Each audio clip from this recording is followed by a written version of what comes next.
ওকে, তো আজকে আমরা দেখব ফ্রিপিকের জন্য একটা ফটোশপের পিএসডি ফাইল কিভাবে রেডি করা যায়, complete uploading process and file ready কিভাবে করব। আমরা ফটোশপে চলে গেলাম, আমার এখানে একটা আগের একটা ডিজাইন করা আছে, তো আমরা এই ডিজাইনটাকে মেইনলি ফ্রিপিকের জন্য রেডি করব। ওকে, আচ্ছা, তার আগে বলে নিই ফ্রিপিকের যে রিকোয়ারমেন্টগুলো আছে আপলোডের জন্য, যদি এই জিনিসগুলো আমরা একটু লক্ষ্য করি, এখানে টেকনিক্যাল রিকোয়ারমেন্ট যেগুলো আছে, এখানে যদি ভেক্টর ফাইল হয় তাহলে এই রিকোয়ারমেন্টগুলো ফিল আপ করতে হবে। হ্যাঁ, একই সাথে যদি আমরা পিএসডি ফাইল আপলোড করতে চাই সেক্ষেত্রে আমাদের PSD between 1.5 megabyte to 250 MB and JPG preview. Okay, তো এখানে with the same name between 0.5 and 80.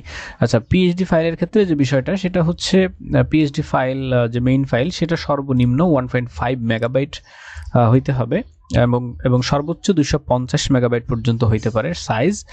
R PhD ফাইলের সাথে যে প্রিভিউ ইমেজটা থাকবে জেপিজি ভার্সন সেটা সর্বনিম্ন 500 কিলোবাইট অথবা 0.5 মেগাবাইট থেকে 80 মেগাবাইট পর্যন্ত সাইজ হইতে পারে। আর প্রিভিউ ফাইল যেটা জাস্ট জেপিজি ফাইলটা হবে, এটার রেজুলেশনটা, সাইজ রেজুলেশনটা অবশ্যই 2000 পিক্সেল অ্যান্ড 2000 পিক্সেল টু 10,000 পিক্সেলের মধ্যে হইতে হবে, যে কোনো এক সাইডে সাপোজ। ওকে, এটা আমরা ফাইল রেডি করার সময় দেখব। এখানে কালার 8GB কালার হইতে হবে। ওকে, ফটোসের জন্য যে রিকোয়ারমেন্ট আছে এই জিনিসগুলো আমরা দেখে নিতে পারবো। Okay, let's turn into the Photoshop. Okay, এটা হচ্ছে আমাদের মেইন ডিজাইন।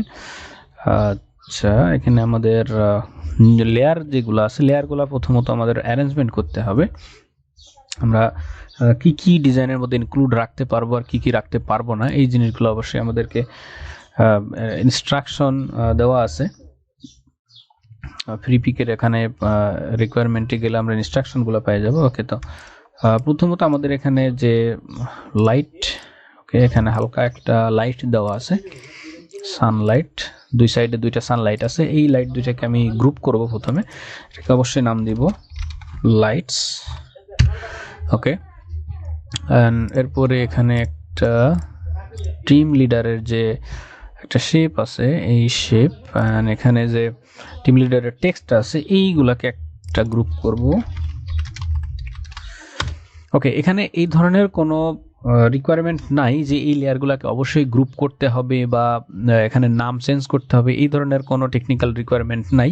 আমি জাস্ট এই জিনিসগুলোকে একটু প্রফেশনালি প্রসেসিং করতেছি, যেন আমাদের এই টেমপ্লেটটা যারা ডাউনলোড করবে, অবশ্যই তারা ডিজাইনার বা নন ডিজাইনারও হইতে পারে, ডাজেন্ট ম্যাটার, যারা এই টেমপ্লেটটা ডাউনলোড করবে তারা যেন ইজিলি আমাদের এই জিনিসগুলোকে কাস্টমাইজ করতে পারে, যে কোন কন্টেন্টটা রিপ্লেস করবে, কোন কন্টেন্টটা কোথায় আছে, এই জিনিসগুলো খুঁজে পাইতে যাতে সহজ হয়। যে কারণে আমরা এই লেআউটগুলোকে, এই লেয়ারগুলোকে একটু ভালোভাবে অর্গানাইজ করব।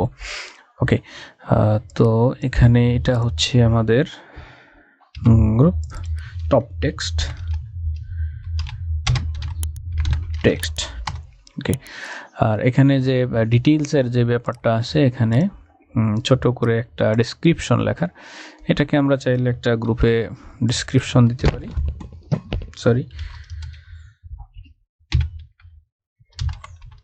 Description.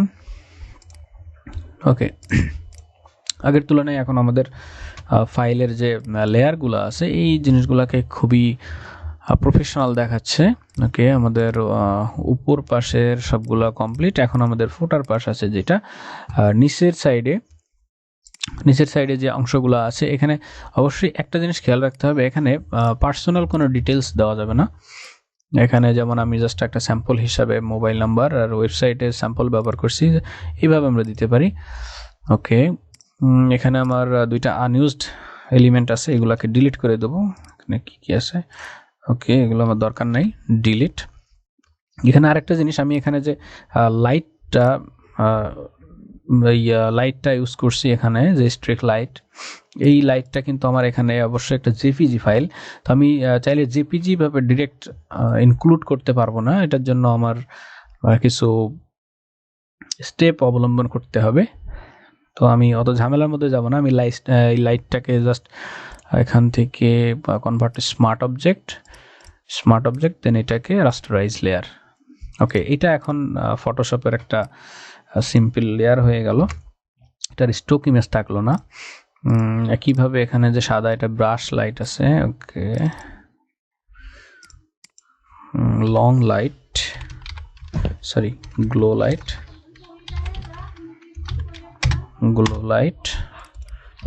White brush light. Okay, most important যে পার্টটা সেটা হচ্ছে আমরা মেইন ফাইলের মধ্যে ইমেজ ইনক্লুড রাখতে পারবো না। এখানে যে পিকচার ডক্টরের যে পিকচারটা আছে এই পিকচারটা আমরা মেইন ফাইলে রাখতে পারবো না। সো এই ছবিটা আমাদেরকে রিমুভ করতে হবে। ওকে, আমরা এখানে লিখি ইমেজ হেয়ার। এখানে যে আমাদের পরবর্তীতে টেমপ্লেটটা ডাউনলোড করে ডিজাইন করবে, জাস্ট ইমেজটা এখানে রিপ্লেস করে দিতে পারবে। তার জন্য এই জিনিসটাকে আমি এখান থেকে স্মার্ট অবজেক্ট করেছি, কনভার্ট স্মার্ট অবজেক্ট। ইমেজটা প্রথমে নেওয়ার পর এখানে যদি ডাবল ক্লিক করে ওপেন করি আমরা মেইন ইমেজটা দেখতে পাবো। এটা হচ্ছে আমাদের মেইন ইমেজ। এই ইমেজটাকে আমরা মেইন ফাইলের মধ্যে রাখবো না, এখানে ইমেজের একটা শ্যাডো টাইপ তৈরি করব যেন বোঝানো যায় যে এখানে একটা ইমেজ হবে, এই টাইপের কিছু একটা। যদি জিনিসটাকে ব্ল্যাঙ্ক রেখে দিই এভাবে দেখতে খারাপ লাগবে, যে ফাইল যে ডাউনলোড করবে সে যদি মনে করে যে মানে একটু কম বুঝে বা নতুন হয় তাহলে সে বুঝতে পারবে না কিভাবে ইমেজটা সেট আপ করবে। তো এই কাজটাকে আমরা ইজি করার জন্য এখানে আমরা স্মার্ট অবজেক্ট ব্যবহার করব। অ্যান্ড দেন এখানে ইমেজের যতটুকু পার্ট আছে এই পার্টটুকু সিলেক্ট করলাম। দেন এখান থেকে ইফেক্ট থেকে সলিড একটা এই টাইপের একটা সলিড কালার নিলাম। অ্যান্ড যে ইমেজটা আছে মেইন ইমেজটা, এই ইমেজটাকে আমরা ডিলিট করে দিতে পারি এখান থেকে। এটাকে চাইলে নর্মালি রাখতে পারি, সমস্যা নেই। দেন এটা ক্লোজ, সেভ ইয়েস। ওকে, আমাদের ইমেজটা রিপ্লেস হয়ে গেল। এখানে আপনি যে কোনো ইমেজ চাইলে দিয়ে সেটাকে রিপ্লেস করতে পারেন, বা যে টেমপ্লেটটা ডাউনলোড করবে সে ইজিলি জিনিসটাকে সেই জিনিসটাকে কাস্টমাইজ করতে পারবে। ওকে, এটার নাম ইমেজ হেয়ার। ওকে, গ্লো লাইট, এখানে ব্রাশ লাইট। ওকে, তারপর যে কাজটা আছে সেটা হচ্ছে আমাদের এখানে ইমেজের পর একটা ব্যাকগ্রাউন্ড আমরা ইউজ করছি। এখানে ব্যাকগ্রাউন্ড জাস্ট একটা না, এখানে দুইটা স্টক ইমেজের কম্বিনেশনে আমাদের একটা ব্যাকগ্রাউন্ড তৈরি করা হয়েছে। আমরা এই জিনিসটাকে একটু কাস্টমাইজ করতে হবে।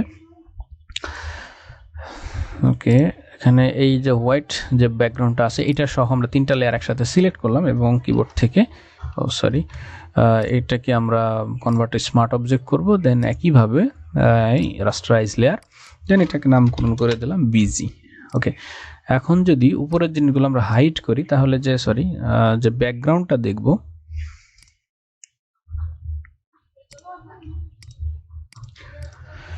ওকে, এখানে যে ব্যাকগ্রাউন্ডটা আমরা দেখতে পাচ্ছি এই ব্যাকগ্রাউন্ডটা কিন্তু কাস্টমড ব্যাকগ্রাউন্ড, এটা আমাদের নিজস্ব বানানো ব্যাকগ্রাউন্ড কয়েকটা ইমেজের মিক্স করে। তো এই জিনিসটাকে কপিরাইটের আওতাভুক্ত ধরা হবে না।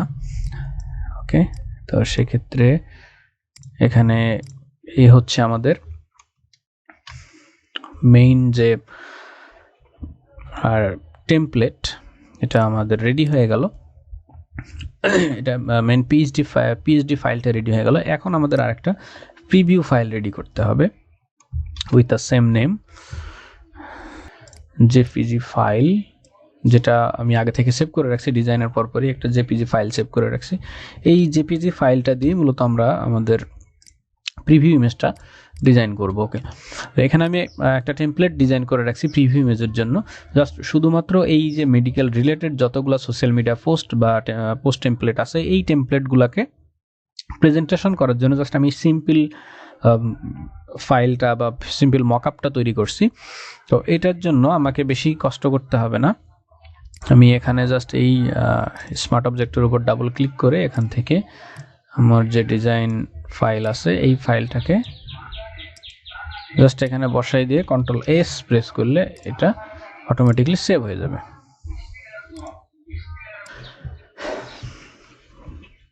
ওকে, তো প্রিভিউ ইমেজটা এভাবে আমরা রেডি করব। এটাকে এখানে যে ইম্পর্টেন্ট যে বিষয়গুলো অ্যাড করতে হবে, ইমেজ নট ইনক্লুডেড, মানে মেইন ফাইলের মধ্যে যে ইমেজটা নাই এইটা প্রথম থেকেই এখানে উল্লেখ করে দিতে হবে, এবং নিচে যে টেক্সটগুলো আছে, যে কন্টেন্টগুলো আছে, এইগুলো আসলে অপশনাল, না চাইলে সমস্যা নেই। এগুলো দিলে যারা ফাইলটা ডাউনলোড করবে তাদের একটা অ্যাট্রাকশন বাড়ে, যে ভিতরে কি কি আছে, জিনিসটা এডিট করতে পারবো কিনা, বা কত সাইজ কেমন কি, এই জিনিসগুলো দেখলে একটু ডাউনলোড হওয়ার পসিবিলিটিটা বাড়ে। তো এটাকে আমরা এখান থেকে জেপিজি হিসাবে সেভ করব। সেভ অ্যাজ, আমি এখানে মেডিকেল পোস্ট, এটা জেপিজি, এটা হচ্ছে আমার 2 নম্বর ফাইল M2। ওকে, আমাদের ফাইলে সাইজ রিকোয়ারমেন্ট ছিল 0.5, সেখানে আমি 1.3 করছি, মানে এটা সমস্যা নাই, চাইলে একটু কমাইতে পারি, না 12 থাক। ওকে, একটু দেখি এখানে, এটা হচ্ছে আমার প্রিভিউ ইমেজ, এন্ড এটা হচ্ছে মেইন ফাইল। আমি এটাকে কেটে দেব এখান থেকে,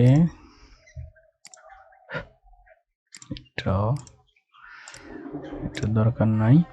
ওকে, এবার হচ্ছে এখানে যে মেইন ফাইলটা আছে, এটা হচ্ছে 8.22 মেগাবাইট।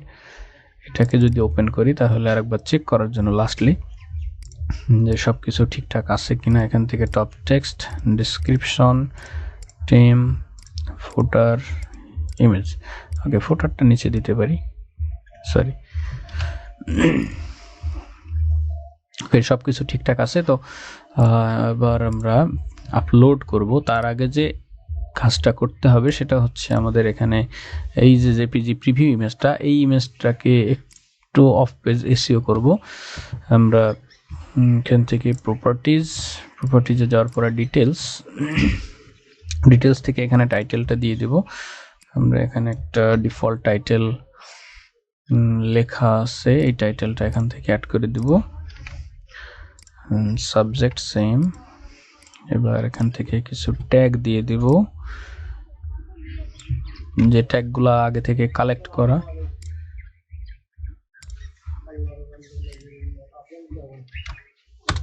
ওকে, এবার এখান থেকে অদর যে লিঙ্কটা আছে, এটা হচ্ছে আমাদের ফ্রিপিকের যে প্রোফাইল লিঙ্ক, ফ্রিপিকের প্রোফাইল লিঙ্কটা দিয়ে দেবো এখান থেকে অদর।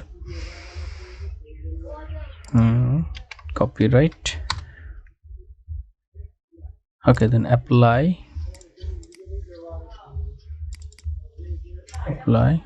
ওকে, এটাকে একটু চেক করব এখান থেকে যে ঠিকঠাক মতো সেভ হইলো কিনা ডিটেলস এখানে। Okay, everything is fine.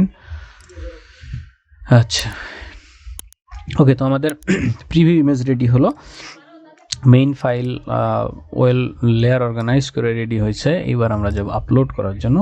তো আমরা ফ্রিপিকের এখানে ড্যাশবোর্ডে যাই, এখানে আপলোড ফাইল সেকশনে এখান থেকে যে রিকোয়ারমেন্টটা ছিল, প্রিভিউ ইমেজ আর যে মেইন ফাইল, দুইটার নাম সেম হইতে হবে। ওকে, এখানে দুইটা একসাথে সিলেক্ট করে জাস্ট এখানে ব্রাউজ উপর দিলে এটা অটোমেটিকলি আপলোড হয়ে যাবে।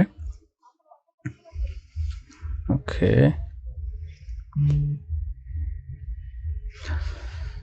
Successfully uploaded. এখন এই আপলোড ফাইলগুলো যদি আমরা দেখতে চাই, এখানে ফাইল নট ইয়েট সাবমিটে যাওয়ার পর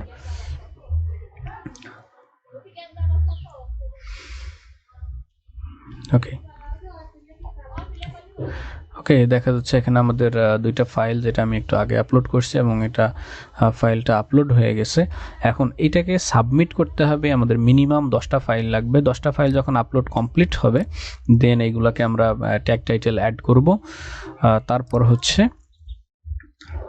এটাকে আমরা সাবমিট করব। তো আমি আপাতত এই দুইটা যে ইমেজ আছে, এই ইমেজ দুইটাকে আমি ট্যাগ টাইটেল অ্যাড করে দেখাই দিব।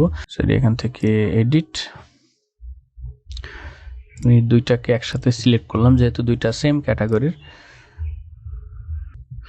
ওকে, এখানে ট্যাগের পরিমাণ বেশি হয়ে গেছে, জাস্ট একটা ট্যাগ কমাই দিলে। ওকে,